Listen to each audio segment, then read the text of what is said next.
Kia ora everyone, and welcome back to the IA Max channel. Ahmed Mohi here. In this video I'll talk about what containerization is and what are containers and how to create your first one. So let's dive in. So what are containers? Before we start to talk about what containers are, let's talk a bit about where the need for containers came in the first place and why does it make sense to use containers. So to understand that, we need to talk about a concept called computing density.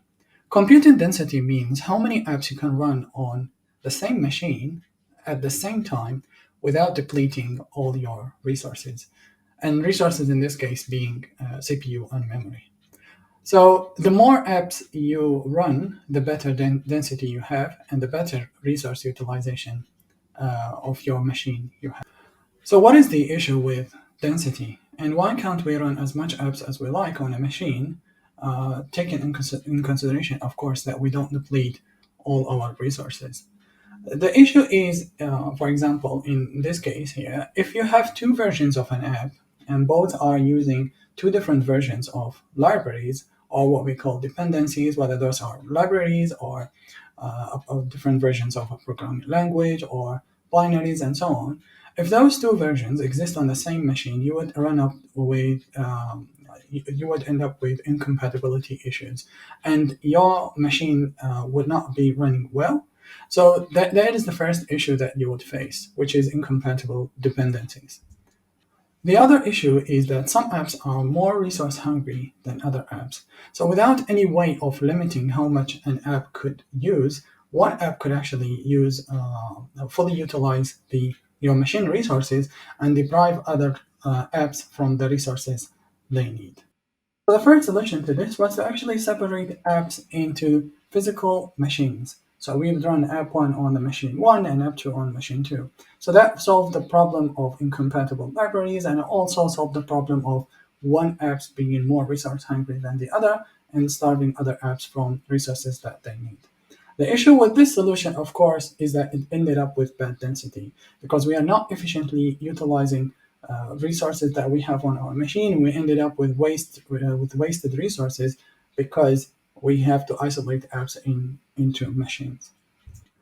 After that, a new technology called virtual machines, which allowed us to virtualize the hardware of a physical machines and give each operating system the illusion that it has its own set of hardware.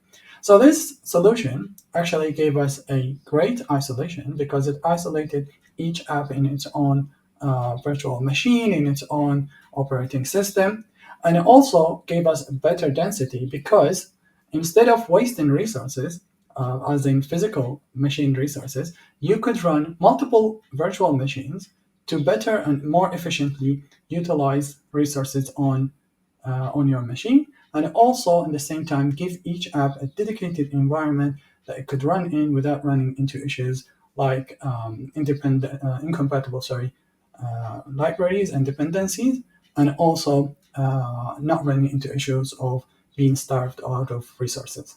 So now we come to the idea of containerization. Containerization actually took the idea of virtualization a step further and virtualized the operating system. What ended up happening is that you could run multiple apps on the same operating system, each app thinking it has its own operating system. Um, this provided us with a great isolation so that each app is running in its own environment. That environment, of course, being called a container. So, for example, app 1 is now living in a container 1 and app 2 is living in container 2, running their own dependencies without worry of them being incompatible.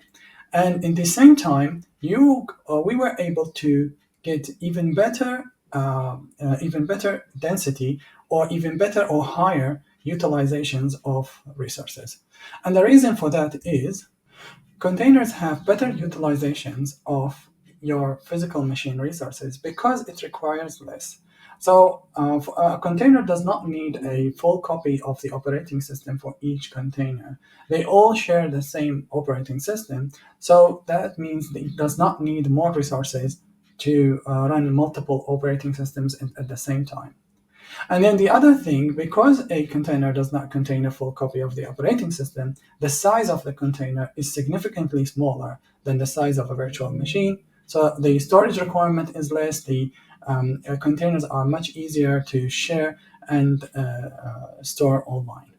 And then finally, containers compared to virtual machines provide a faster startup time because for each virtual machine, when you run that virtual machine, you need to wait for the operating system to run and then for your app to run.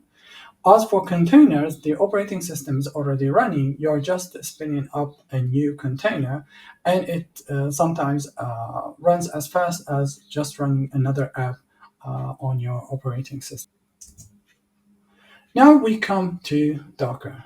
So Docker is an open source container platform that we use to create containers, and Docker is not the only container platform out there, but it's one of the first that provided a complete solution and was able to popularize the idea of containers. Docker provided a great developer experience, so it's very easy to actually build an app within a container and then ship it.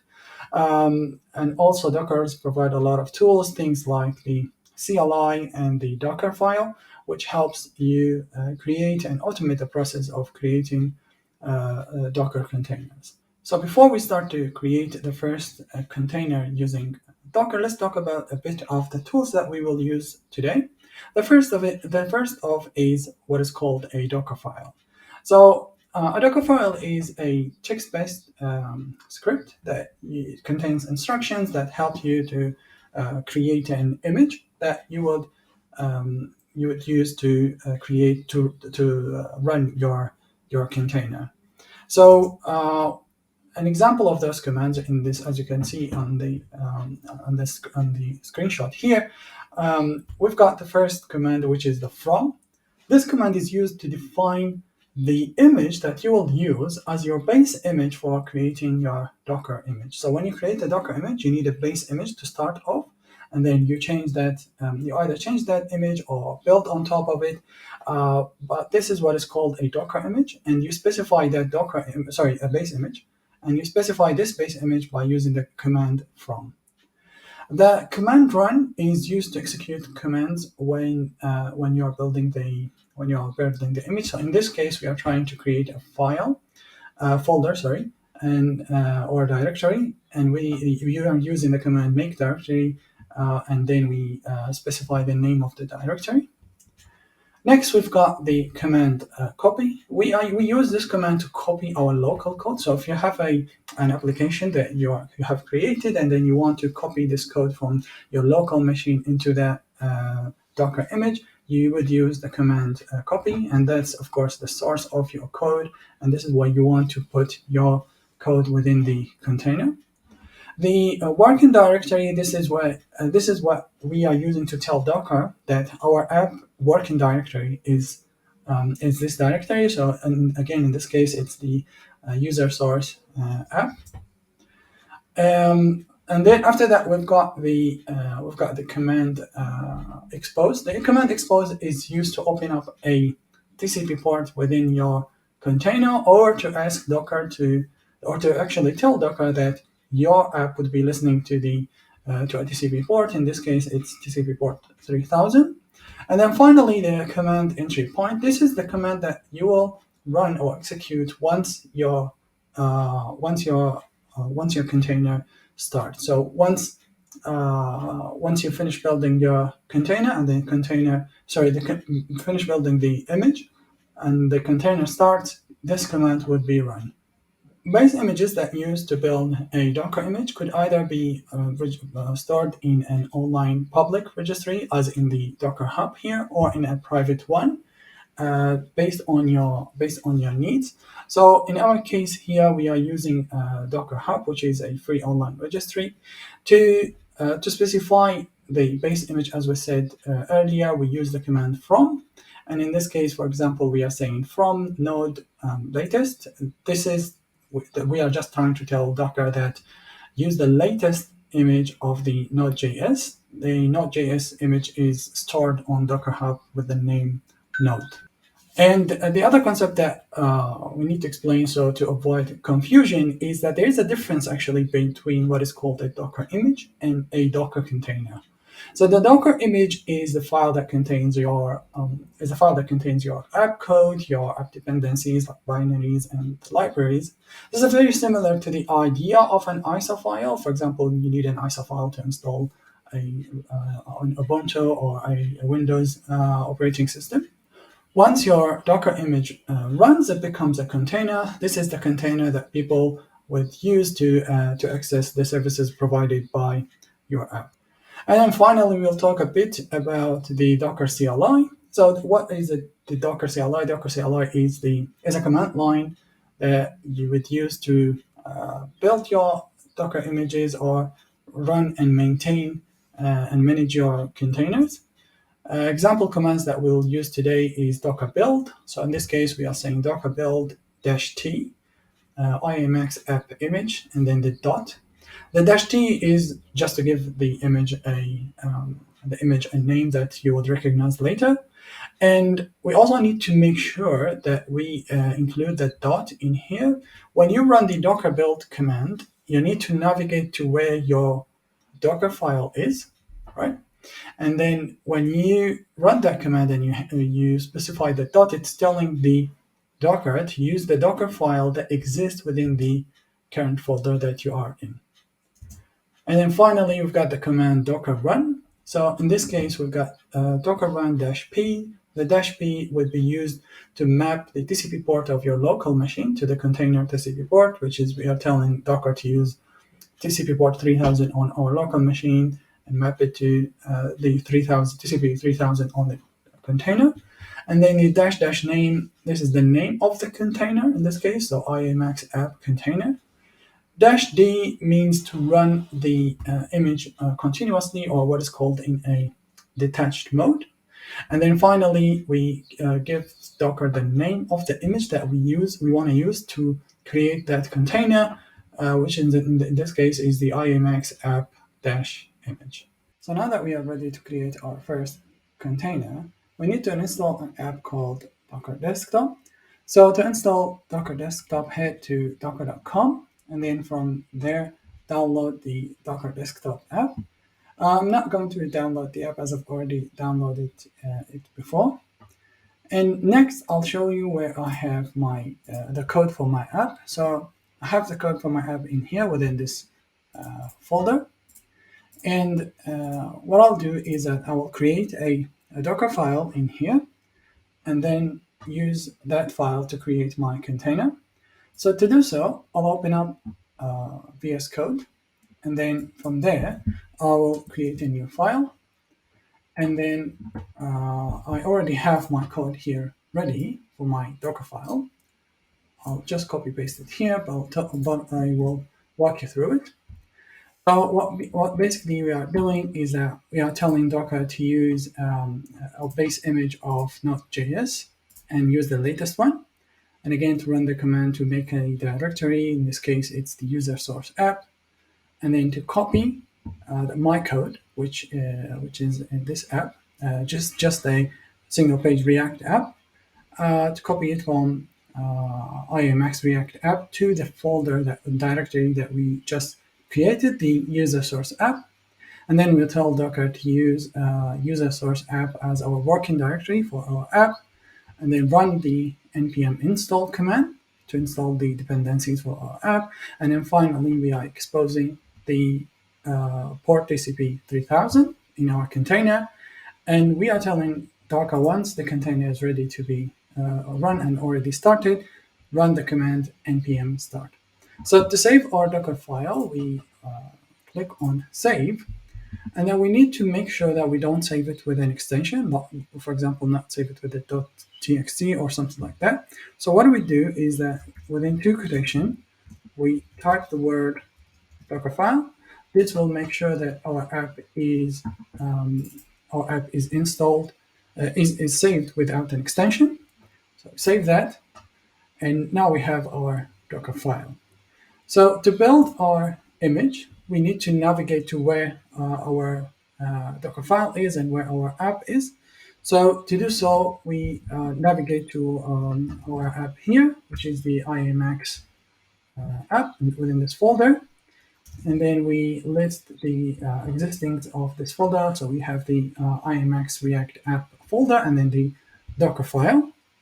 Next, we need to build the image. So for this case, what we'll do is that we'll run the command docker build -t, and then give it the name of the image. So in this case, I want to call it IMX app image, and then don't forget the dot because we are telling Docker that the Docker file is actually within the same current folder. So we hit enter. And now, as you can see, Docker is building the Docker image. It's going to the docker.io, which is where the Docker Hub is, downloading the latest Node.js from the library. And then it ran that command of to make a directory for us, the user source app, copied my app to that folder and made it as a working directory, ran the npm install, and then our image is now ready.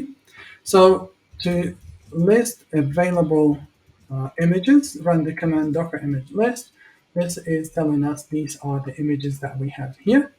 If we run the command docker container list, we see we don't have container yet because we've not yet created the container. So to create the container, we need to run the command docker run.